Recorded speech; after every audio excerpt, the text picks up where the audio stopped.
Представьте ситуацию, которая сначала кажется триумфом, а потом неожиданно превращается в собственный приговор. Крупнейший автопроизводитель страны годами добивается нужных решений, продавливает ограничения, повышает барьеры, объясняя все заботой об отечественной промышленности и экологии. Делается это методично и последовательно. Одни правила усложняют импорт, другие делают зарубежные автомобили менее доступными, третьи напрямую бьют по кошельку покупателя. В какой-то момент кажется, что цель достигнута. Импорт сокращается, альтернативы исчезают, рынок зачищен. Но именно в этот момент выясняется, что механизм, который так долго настраивался против других, неожиданно разворачивается и работает против своих же создателей. История утилизационного сбора – отличный пример того, как временная мера постепенно превращается в системный инструмент давления, а затем начинает уничтожать собственный рынок.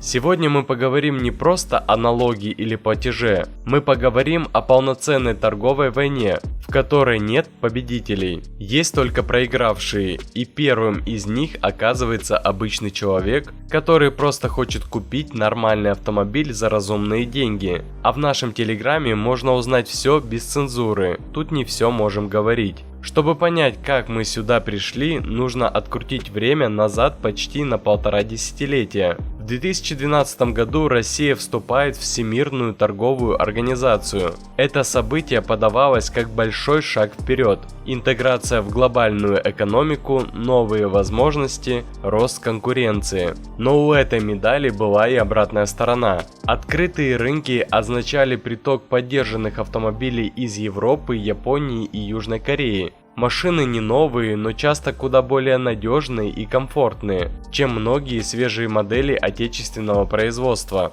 Для российского автопрома это выглядело как реальная угроза. Ответ нашли довольно быстро. Под соусом экологии и заботы о будущем была придумана идея утилизационного сбора. Формулировка выглядела красиво. Если ты ввозишь автомобиль, ты должен оплатить его будущую утилизацию. Никто не спорит, логика понятная. Базовые ставки выглядели терпимо. Около 20 тысяч рублей для легковушек и примерно 150 тысяч для грузовой техники. Не смертельно, но чувствительно. Рынок это принял. Люди продолжали ввозить автомобили, государство получало дополнительный доход, а отечественные заводы серьезное преимущество, потому что для них этот сбор фактически компенсировался или не применялся вовсе. И вот здесь начинается ключевой момент. Механизм, который задумывался как корректирующий, остался с нами не на год и не на 2, а на долгие 12 лет. За это время он перестал быть временной мерой и превратился в мощный рычаг давления. Настоящий перелом происходит осенью 2024 года, когда правительство принимает постановление, резко повышающее ставки утилизационного сбора.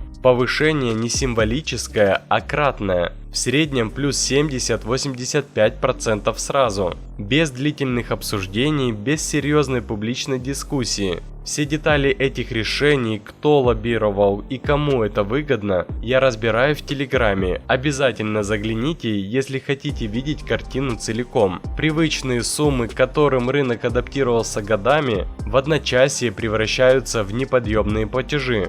Для некоторых категорий автомобилей рост оказывается в несколько раз. При этом официально все выглядит максимально корректно. Формально решение государственное, конкретных виновных нет. Но если посмотреть на цепочку лоббизма и на то, кто больше всех выигрывает от исчезновения конкурентов, картина становится куда менее абстрактной. Более того, параллельно появляется информация о планах ежегодной индексации утилизационного сбора. Примерно на 20% каждый год вплоть до 2030 года. Это означает, что речь идет не о разовой корректировке, а долгосрочной стратегии. Стратегии, при которой любые альтернативы отечественным автомобилям становятся все менее доступными. И это еще не предел. С конца 2025 года поменялись сами правила расчета. Теперь учитывается не только возраст автомобиля, но и мощность двигателя. Порог в 160 лошадиных сил автоматически переводит машину в другую категорию с кратно большими ставками.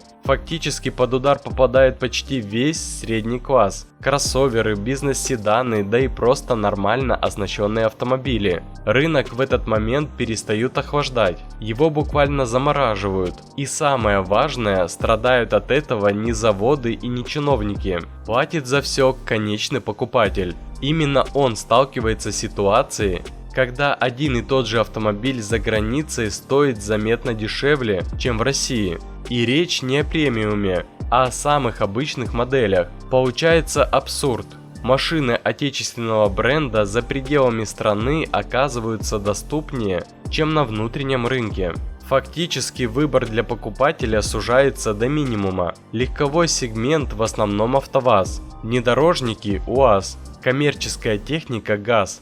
Никакой полноценной конкуренции, никакого давления на качество и цену. И дело даже не в том, что люди принципиально не хотят покупать отечественные машины. Многие были бы готовы, если бы получили соразмерный продукт, адекватную сборку, нормальный уровень комфорта и цену, которая соответствует классу автомобиля.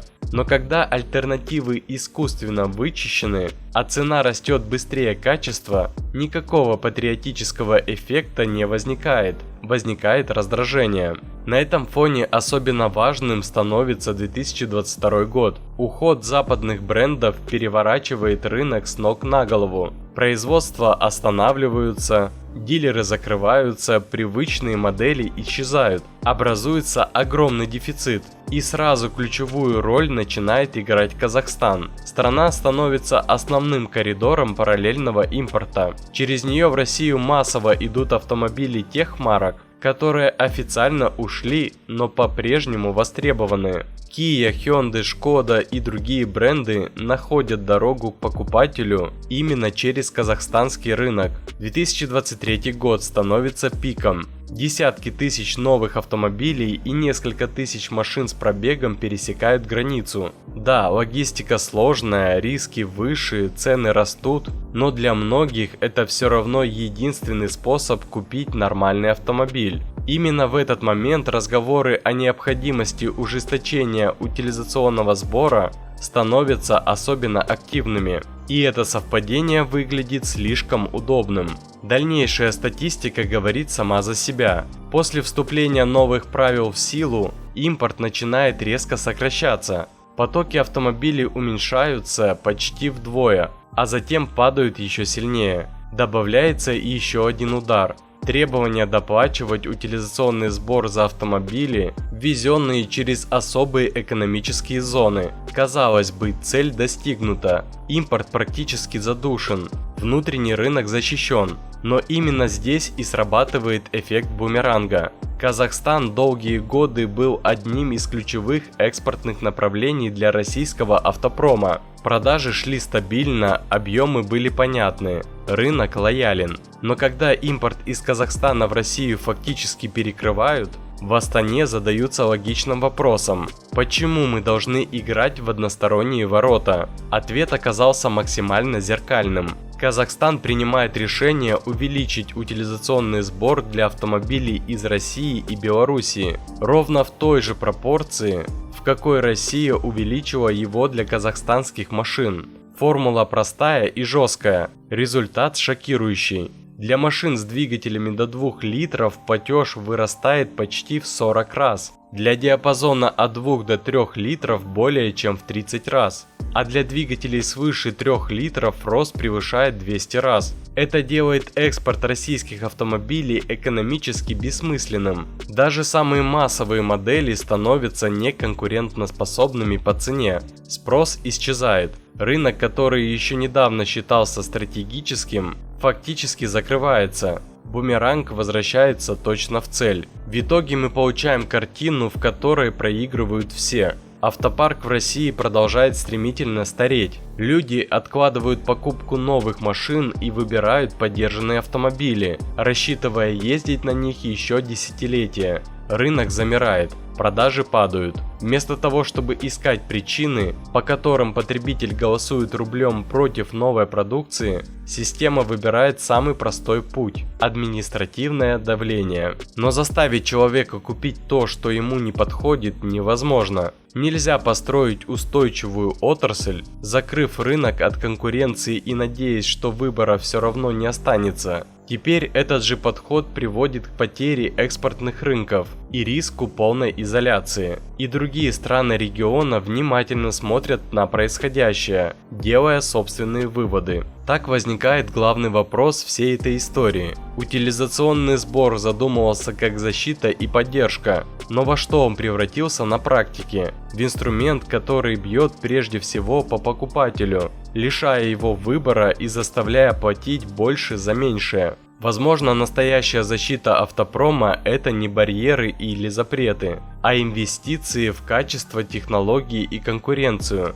Потому что выигрывает в итоге всегда тот рынок, где есть выбор, а не тот, где его отменили указом. Если хотите узнать, чем это все кончится и что будет дальше с рынком, подписывайтесь на Telegram. Там я разбираю последствия и сценарии без цензуры. Все как есть на самом деле. Напишите в комментариях, утилизационный сбор сегодня – это реальная поддержка автопрома или способ переложить все проблемы отрасли на покупателей. А больше автоновостей, инсайдов и юмора вы найдете в наших Рутуб, ВК и Telegram каналах. Подписывайтесь, ссылки в описании. Ну и шутка на прощание. АвтоВАЗ в наше время. Ну как там, к дедлайну успеваете?